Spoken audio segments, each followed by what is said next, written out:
Hello Internet, Jazza here, welcome to Book Break. Today we're going to change things up a little bit and teach you guys how to get ahead in the world of business with the power of books. It's exciting, I know. Today we're going to be talking about personal branding. Yes, I know it is a bit of a buzzword in business, but in a world where the Insta chats and the face tubes can help you to launch a business and a money-making endeavor, the way that you present yourself online and off is becoming ever more important. And who better to hold your hand through this journey of self-determination, self-discovery and self-branding than one of the UK's brightest stars with over a decade's worth of building a global empire on their personality. It's me. It's me. It's clearly me. I'm going to be pulling primarily from Mary Spillane's iconic book, Branding Yourself, obviously published by Macmillan and available at any good retail outlets. Spillane has worked with presidents and across the business world, so really knows her stuff, and also, fun fact, is a trained hypnotist. Who knew? Make sure you watch until the end because I'm going to be giving you some more really interesting book options if you're looking to build a business, build a brand, all of those kinds of things. But in the meantime, let's crack on with 3 ways to build your personal brand. Unfortunately, just being good at your job isn't good enough. People still have a tendency to judge a book by its cover. Do you get it? Because we're on Book Break. It's funny. Image consulting is something that Spillane has talked about not just in personal branding, but also across all of her published works and throughout her career as a consultant. In fact, she's pretty well known for being really harsh but cruel to be kind. Some of her quotes are genuinely fantastic. She said, "Any old jacket and trousers do not make a power suit. Pseudo suit, yes. Power suit, no. And if you brush your teeth unconscious of any methodology, it's time to invest in an electronic toothbrush. Bad breath makes for bad deals." She's harsh, but I like it. And she does have a point about making sure that you look and smell the part. That doesn't mean, however, that we should all start wearing kitten heels and 3-piece suits. That's an odd combination anyway. But you do need to build an image that fits with the kind of work that you do. If your way of doing business is a little more controversial, then don't be scared to break the mold. Just make sure that the you that you're presenting doesn't conflict with the type of work that you want to do. Take me, for example. This luscious beard says that I'm wild, but I'm not scared to tame it with grooming products. This collarless button down shows that I'm comfortable in a business environment, but I'm not scared to be slightly unconventional at the same time. There's also a really great example of this in Samit's book, Disrupt Yourself, also available at Macmillan. Samit talks about when he started working at EMI Records and he wanted to go out and impress all of the global executives as he jetted around the world meeting them all. Some people have all the fun. He was planning on wearing his nicest suit to the meetings with executives and pop stars alike until his boss told him that he looked like a corporate lawyer rather than somebody who had a passion for the music industry. Samit describes how he grew a goatee, traded in the suit for an all-black wardrobe, and developed a look that was consistent with the message I was marketing.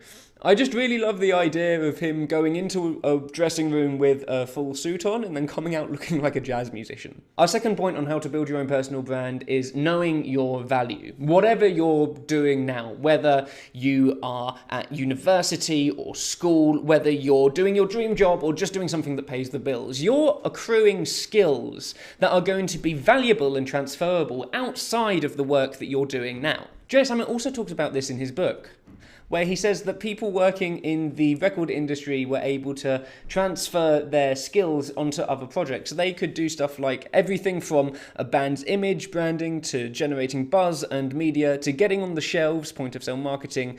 Their experiences and skills applicable to every product sold in the world. He talks about how Dr. Dre and his team managed to turn the expertise in signing, nurturing and marketing artists into the manufacturing, marketing and distributing of hardware, namely Dr. Dre's very own Beats by Dre. At the time, people would have thought it was crazy that those working in the arts were then going to go into technically being a tech and manufacturing company. But it was their comfort in that world that actually gave them the edge when it came to being able to outsell their competitors, being able to call in favors from all of their celebrity friends. And this can work for anyone. If you're a barista in a coffee shop, are you not really cultivating your interpersonal skills when you try and get a tip from a customer? If you're working in retail, are you not also absorbing all of the information of the trends that come and go and what clothes fit best on certain different body types? What you're doing now has transferable value. It's your job to be able to identify those skills that you have earned and then package them into your own personal brand. What are the core things that you are going to carry from project to project, regardless as to what job you're doing at the time? You might be a great explainer of complex scientific theories, or someone with their pulse on the next great music trends in Costa Rica or somewhere. I, for one, am an intellectual aesthetic hipster with a penchant for whimsical communication. It got me this gig, didn't it? Finally, be true to you. There is absolutely no sense in branding yourself as something that isn't authentically representative of who you are. For one thing, it's damn exhausting, but also you're never gonna be as good as somebody who is authentically that thing that you're trying to be. This is true to both the previous points. Mary Spillane's book may seem harsh at times and seem like it's telling you to repress yourself and change and be something that you're not. But that couldn't be further from the truth.